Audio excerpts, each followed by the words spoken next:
Hello students, welcome to my YouTube channel. In this class, I will continue teaching chapter 9 of geography and I'll start from page 97, agriculture. In my last video, I taught you till soil resources and now I'm going to start from agriculture. Now, agriculture or the growing of crops is one of the important activity in Europe and that is carried out in accordance with the use of modern and scientific agricultural techniques. The first type of farming that is carried out in Europe is intensive farming, and intensive farming is carried out in areas of dense population in West Europe and also in the Mediterranean region. Now, only small farms were put under cultivation and large labor force could complete the work of cultivation manually. And the production yield per hectare was quite high because they used improved quality, good quality seeds, insecticides, fertilizers, and also applied the method of rotation of crops. Next, I will turn to page 98 and will carry on with extensive farming. Extensive farming was carried out in regions where population was quite low, like in the Great European Plains. There is a low density of population, so more land was put under cultivation. Different types of crops were cultivated because the quality of soil and climate varied from place to place. So depending on the soil and climatic conditions, various crops in different regions were cultivated. And there was an extensive use of machinery in those huge farm areas. Hybrid seeds, fertilizers and crop rotations, these methods were applied to increase productivity in the steppe grassland of Russia. Now you all know that this region is very fertile. It is a temperate grassland. Wheat grows well in these areas. So all improved methods or techniques of cultivation were applied in this area to boost production. Next is the mixed farming. In this mixed farming, animals are also reared with cultivation of crop on the same farmland, and this is carried in the areas of high population.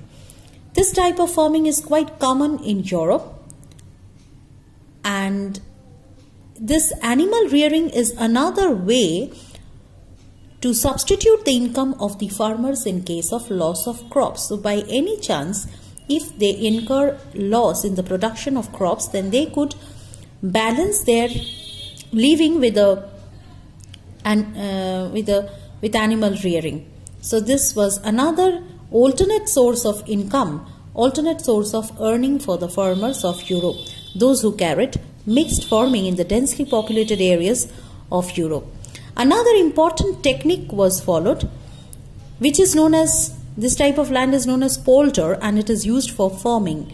Now, in the countries like Netherlands, people used to make some dikes or iron embankments so that they could keep the sea water out, and whatever water was left inside, they used to pump that water out along the coast, and that land was brought under cultivation. So this is how the land increased for cultivation, and this is called polder. Next is the topic on page 98, food crops. A large variety of food, fodder and cash crops are grown here because in some areas you will find the quality of soil is very good, and the climatic conditions also favor the growth of food crops or other type of crops like wheat, barley, rye, maize. These are the main cash food crops. Oats and rye is grown mainly for feeding the cattle, but apart from being fodder crops, food crops are also grown. Wheat is cultivated. I have already mentioned that wheat is cultivated over the steppes of Russia, Ukraine, Belgium, Netherlands, Germany, England, and maize is cultivated in the drier southern parts of Europe. Juice is extracted. Sugar beet remains are fed to animals.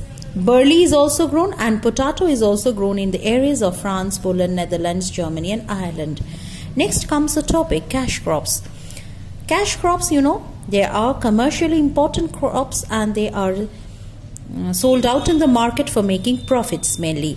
Say for example, the cash crops that you find in Europe, sugar beet, hemp, flax, tobacco. Flax is a kind of fiber that is used for making linen cloth and it is grown in the areas in and around the Baltic Sea. Rye is used for making a typical type of bread. Large quantities of fruits, citrus fruits, grapes, apples, peaches, figs, olives, all these are grown in the Mediterranean region. And viticulture, you know, this is the cultivation of grapes for production of wine. Grapes were cultivated for this reason and also for making raisins, and this viticulture is quite common in the areas of Germany, France, Spain and Italy. Horticulture, or the cultivation of fruits and flowers on commercial scale, that means for making profit. These crops were sold out to make profit. And what is horticulture? Horticulture is the cultivation of fruits and flowers on a commercial level. Netherlands is famous for the tulips of birds, and Bulgaria is famous for its roses. Next is market gardening. Market gardening is practiced on the outskirts of large cities and towns. So, in these areas, market gardening is practiced, and what you will find in market gardening? See, fresh vegetables, fruits, flowers are cultivated on small farms intensively for profit. The product is sent by truck to the city markets in the wee hours. Wee hours means early morning, dawn rather. And hence it is also known as truck farming, because they used to send the production or the produce to the markets by truck. That is big lorries, trucks. So it is also called truck farming. Next come the topic animal rearing on page 99.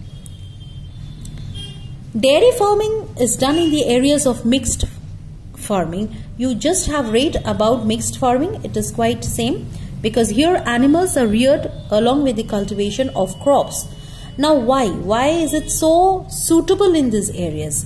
Because you see, the damp and cool climate and natural land available for the grazing of animals with nutritious grasses always help the farmers to keep cattle.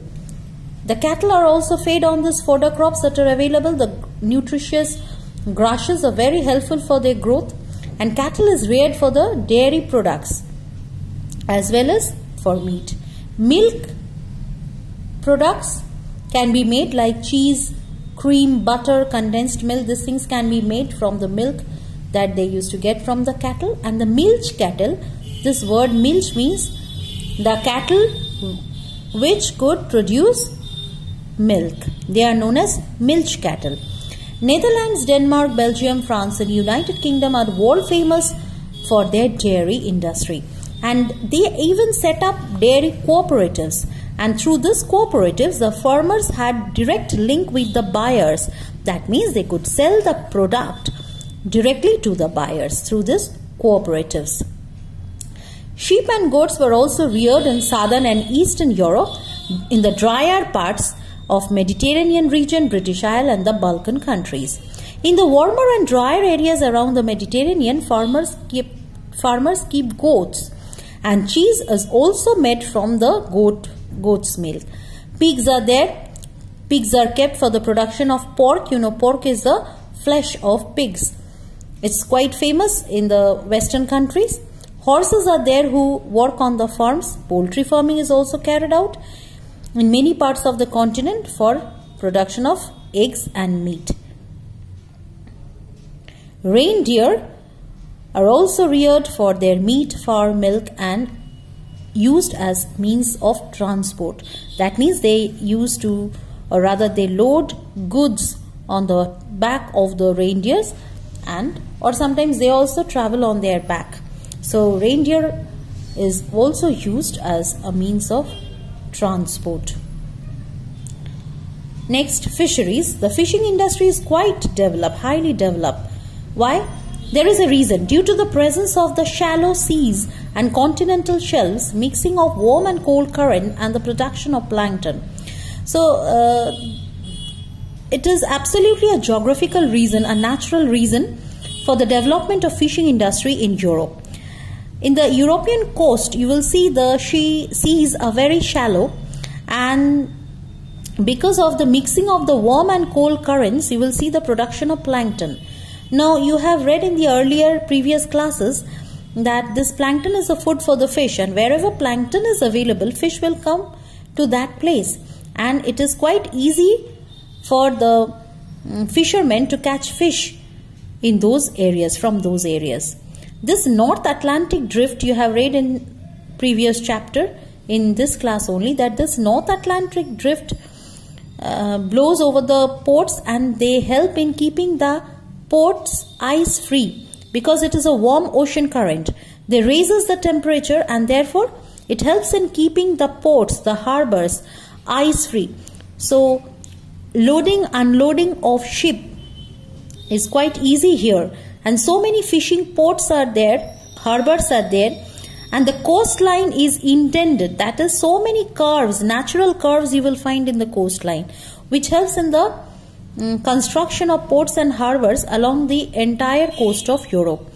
Dogger Bank and the Great Fisher Bank are the important fishing grounds that you will find in the western coast of Europe.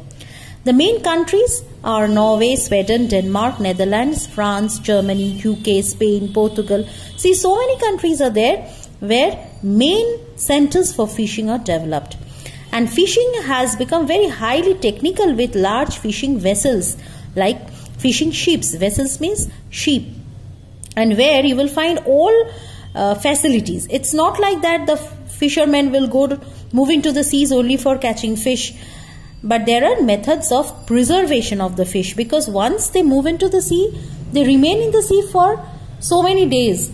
So if there are not sufficient preserving units or refrigeration facilities or something like that, then the fish will be rotten. They can no longer sell those in the market.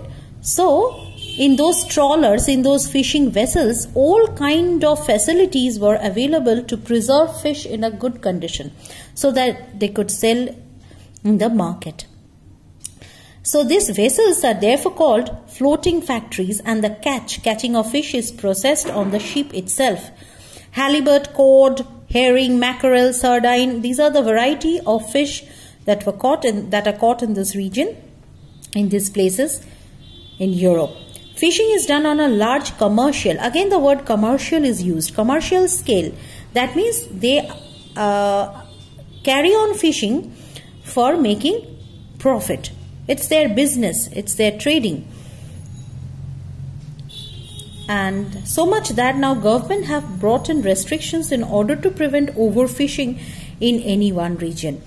So there are also government rules so that they can control or check overfishing. Norway, Denmark, England, Russia, Poland, Spain, these are the leading countries of Europe where fishery or the fishing industry thrive.